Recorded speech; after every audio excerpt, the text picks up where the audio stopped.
ada dan dokumen baru dari Mahkamah KK Sabah, dia punya pengakuan agak berbeza.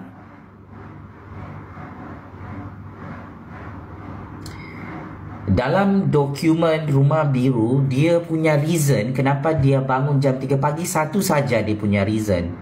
Dia mau cuci baju di bilik Dobi. Tiba-tiba, yang pengakuan terbaru, dia ada 3 reasoning. Takung air, setrika baju dan cuci baju di bilik Dobi. So, secara analisis perbandingan dari perspektif undang-undang, bila pengakuan di Rumah Biru berbeza dengan pengakuan dalam prosedur inkuisara di mahkamah, kita macam, kita trigger, oh, dialah ni yang kita tunggu-tunggu.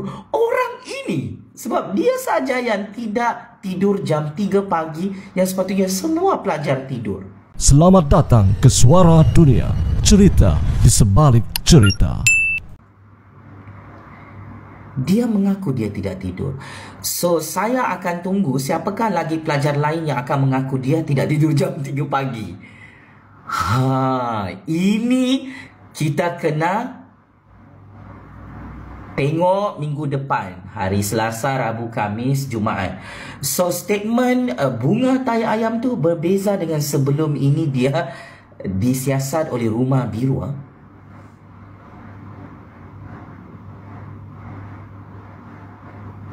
Lagi satu, pasal dia terdengar bunyi, dalam statement itu, dalam investigation paper, bunga tai ayam ni dia cakap dia ada dengar bunyi tapi dia tidak tahu itu bunyi apa. Itu sajalah. Tapi kali ini dia top up dengan satu statement. Saya bangun tidur jam 3 pagi. Dalam keadaan saya tidur, saya terdengar bunyi, tetapi saya tidak pasti itu bunyi apa sebab kerana saya mamai. Di situ ada add-on punya sentence lah. Sebab tu kalau you follow kes Zara, you akan faham siapakah suspek utama dalam kes ini. Lepas tu, apa yang kita perasan dalam investigation paper dan dalam pengakuan di mahkamah, terutamanya watak bunga tai ayam tu, watak bunga tai ayam tu memang dia kata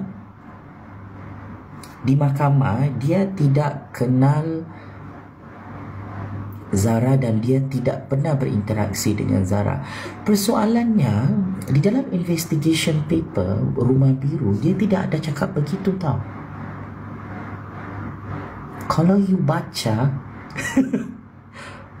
investigation paper Rumah Biru, dia tidak ada cakap begitu. Tiba-tiba dia buat pengakuan di mahkamah lain. So, kita nampak konsistensi dari segi perspektif undang-undang. This is a very, very fishy punya suspek. Lepas tu, kalau betul dia tidak pernah berinteraksi dan tidak kenal Zara, kenapa dia berani dekat dengan satu badan yang ditemui di bahagian longkang asrama tengah-tengah malam buta? Tambah lagi dia rabun.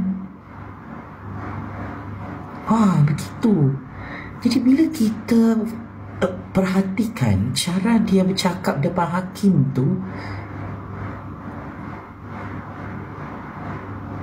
dia memang ketakutan, jom. Sampai tahap begitu takutnya, bunga tai ayam terpaksa mengaku dia tidak kenal bidadari kita tu. Dia tidak pernah bercakap dengan bidadari kita. So, dia ada banyak buktikan dia ugut bidadari kita tu. So, I think to minimize the damage connection with her, dia terpaksa buat begitu. Dan I feel sorry to her because bagi saya it is too late lah. Damage tu semakin besar dia punya kelompongan. So if anyone to understand the case, I disagree dengan cara skrip begitu bunga tai ayam bentang. Sebab dia menambahkan masalah lagi dalam keadaan kes itu sudah agak... Actually, kes itu sudah berjaya mereka tenggelamkan, tetapi it is flawed again because of bunga tai ayam. So, dia cakap putar belit di dalam mahkamah. Dia ingat tidak akan ada orang perasan bahawa dialah suspek utama yang kita fahami. Dia ingat dia boleh bersihkan nama dia kalau dia cakap begitu dalam mahkamah. Dia ingat dia akan free. Kalau dia bebas begitu. So, for me, this case is because budak tu tahu rahsia bagaimana operation budak-budak senior setiap hari dalam sekolah tu. I'm pretty sure Bidadari Syurga Kita tu nampak segala-galanya, adegan-adegan yang sangat mengerikan dalam asrama tu. I'm pretty sure dia jadi mangsa buli because dia terlalu berani. Budak tu, arwah tu sangat berani.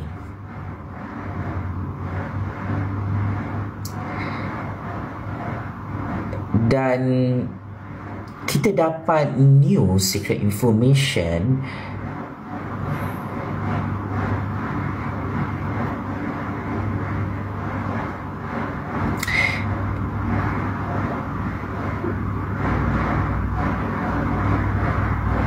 rupa-rupanya memang arwah Zara lah yang paling cantik dalam asrama tu. We receive secret information. Kita tahu beberapa profiling pelajar-pelajar lain. Memang arwah Zara lah yang paling cantik dalam asrama tu. So no wonder dia pernah menjadi mangsa gangguan seksual. No wonder benda tu. Yelah, dalam asrama ni dia punya culture, kita tidak menafikan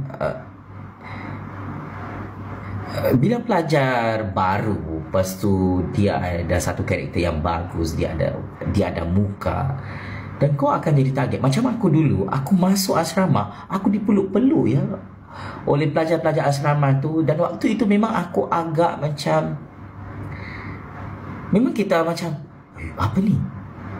So pelajar asrama memang dia akan, if you are cute, if you are handsome, if you are beautiful, memang dorang akan macam wow.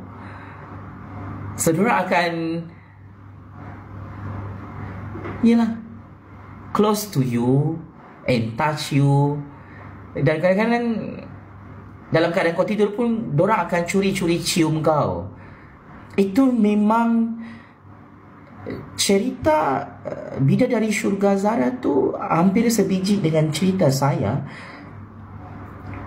Tapi saya bernasib baik sebab I know how to handle macam budaya-budaya yang pelik dalam asrama. Memang ada.